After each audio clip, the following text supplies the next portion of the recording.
brought to you by 5paisa.com. Download the app now. नमस्कार, खर्चा पानी में आपका स्वागत है। आज हम 3 खबरों पर चर्चा करेंगे। पहली खबर होगी भारत की सबसे बड़ी इंश्योरेंस कंपनी एलआईसी से जुड़ी। सरकार का प्लान इस एक कंपनी से एकाधिक तरीकों से पैसा जुटाने का है।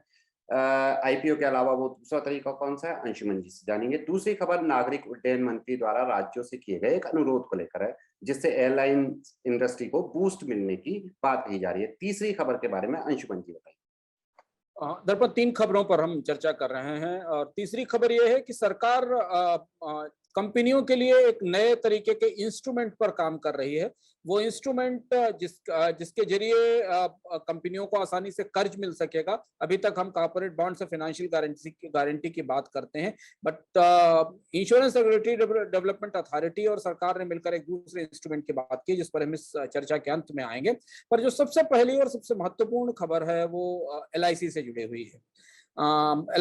एलआईसी का आईपीओ आने वाला है और उस आईपीओ की राह आसान रहे, निवेश में कोई दिक्कत ना हो, उसके लिए सरकार एक बड़े फैसले की तरफ बढ़ रही है। फैसला हुआ नहीं है पर ऐसे संकेत मिल रहे हैं कि ऐसा कुछ होने वाला है। जी, जैसा आपने बताया तो एलआईसी से सरकार आईपीओ के इतर भी पैसा जुटाने की कोशिश कर रही है। वैसे तो इंश्योरेंस सेक्टर में 74% के करीब एफडीआई यानी प्रत्यक्ष विदेशी निवेश की अनुमति है, लेकिन एलआईसी के मामले में हमारे दर्शकों को पता होगा ये नियम लागू नहीं होता। तो एलआईसी में विदेशी निवेश कितना हो और कैसे हो, सरकार का क्या प्लान है, इस सबको लेकर छन छन कर खबरें आ रही हैं। एक खबर में ये कहा जा रहा है कि नियमों को बदलकर एलआईसी में 20% तक का एफडीआई करवाया जा सकता है। एक दूसरी खबर भी है अंशुमन जी, जिसमें एलआईसी में विदेशी निवेश की ओर इसमें भी इशारा हो रहा है। तो अंशुमन जी, कई सूत्र गलत नहीं हो सकते और वो भी ठीक एक तरीके से गलत।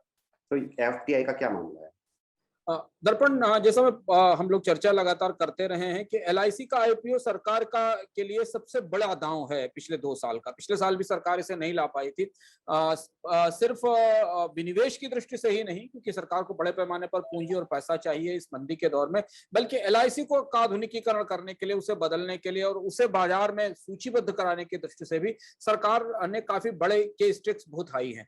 जैसे अंदर खाने खबरें मिल रही हैं उस हिसाब से बहुत स्मूथली तेजी से चीजें आगे नहीं बढ़ रही हैं। बीच में इस तरह की चर्चा भी आई थी कि एलआईसी के आईपीओ को 2 हिस्सों में तोड़ दिया जाएगा, क्योंकि एक आईपीओ काफी बड़ा होने वाला है। इतने बड़े आईपीओ के लिए पैसा आएगा कि नहीं आएगा? एलआईसी भारत की सबसे बड़ी बीमा कंपनी है और वो शेयर बाजार में निवेशकों की निवेशक है, यानी शेयर बाजार में जितनी कंपनियां उनमें अधिकांश निवेश एलआईसी का है। तो उसमें निवेश करने के लिए इतने फंड्स मार्केट में होंगे कि नहीं होंगे, इतनी लिक्विडिटी होगी कि नहीं होगी। वैसे भी आईपीओ के कारण कंपनियां पैसा निकाल रही हैं। तो 2 प्रस्तावों पर काम चल रहा है, वो प्रस्ताव बड़े हैं। एक प्रस्ताव तो यह है कि एलआईसी में विदेशी निवेश की इजाजत दी जाए। एलआईसी बीमा क्षेत्र से अलग है। बीमा क्षेत्र में 74% विदेशी निवेश की इजाजत है, पर सरकारी बीमा कंपनियों में निवेश की इजाजत नहीं है। एलआईसी में ये विंडो खोलने की बात चल रही है। अगर ये दरवाजा खुलता है तो दुनिया का कोई बड़ा पेंशन फंड या कोई बड़ी इंश्योरेंस कंपनी सीधे आकर एलआईसी में आईपीओ के जरिए और वैसे भी स्ट्रेटेजिक तरीके से भी, दोनों तरीकों से एलआईसी में बड़ी हिस्सेदारी ले सकेगी। ये कोशिश इसलिए की जा रही है कि यदि भारतीय बाजार में इतनी एपेटाइट ना हो, भारतीय बाजार में इतनी क्षमता ना हो और एलआईसी में निवेश का के रास्ते में अड़चन आए, तो कम से कम एक विदेशी निवेशक या 1-2 विदेशी निवेशकों के लिए रास्ता बनाया जा सके। सरकार बैंकर से भी बात कर रही है एलआईसी के आईपीओ के लिए। मर्चेंट बैंकर्स की भी तैयारी चल रही है।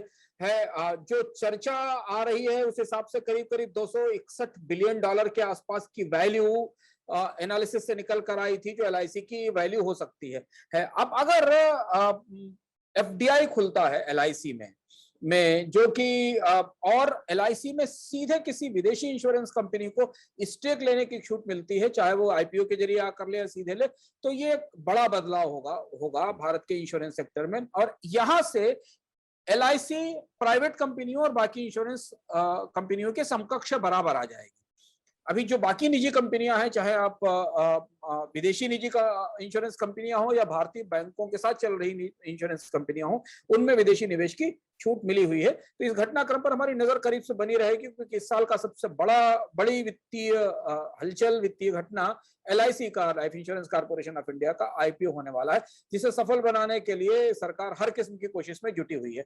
चलते चलते यहाँ भी संकेत कर दें कि विदेशी निवेश को विनिवेश का हिस्सा बनाने की कोशिशें इसलिए जोर पकड़ रही हैं क्योंकि बाजार में हो सकता है विनिवेश की प्रक्रिया में में उतना निवेश ना आ सके।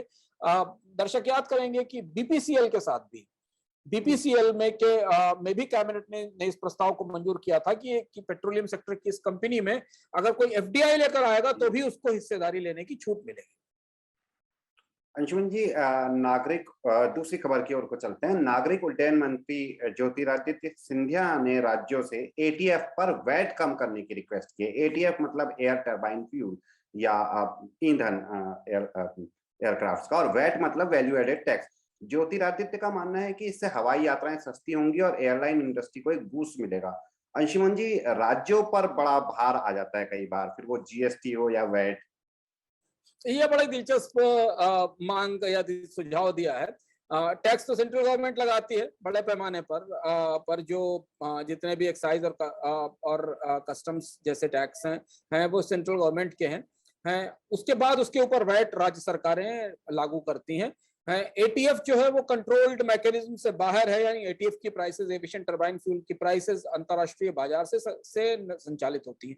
हुआ दरअसल ये कि जब कोरोना का लॉकडाउन खत्म हुआ और ट्रैवल होना शुरू हुआ तो नए नागरिक उड्डयन मंत्री को तमाम विमान कंपनियों ने जो सबसे बड़ी समस्या बताई वो बताई कि उनके लिए फ्यूल या ईंधन महंगा है। वो महंगा हमारे आपके लिए भी है, पर उनके लिए इसलिए और ज्यादा महंगा है क्योंकि उनकी रनिंग कॉस्ट, ऑपरेटिंग कॉस्ट बहुत ज्यादा होती है। एविएशन टरबाइन फ्यूल के पर लगने वाले टैक्स में एक बड़ा हिस्सा राज्यों के वैट का है और अलग अलग राज्यों में वैट की दरें अलग अलग है। मतलब कुछ राज्यों में एटीएफ पे लगने वाला वैट काफी बड़ा है, जैसे कि पेट्रोल डीजल के मामले में हम देखते हैं कि एक समान वैट की रेट्स नहीं है।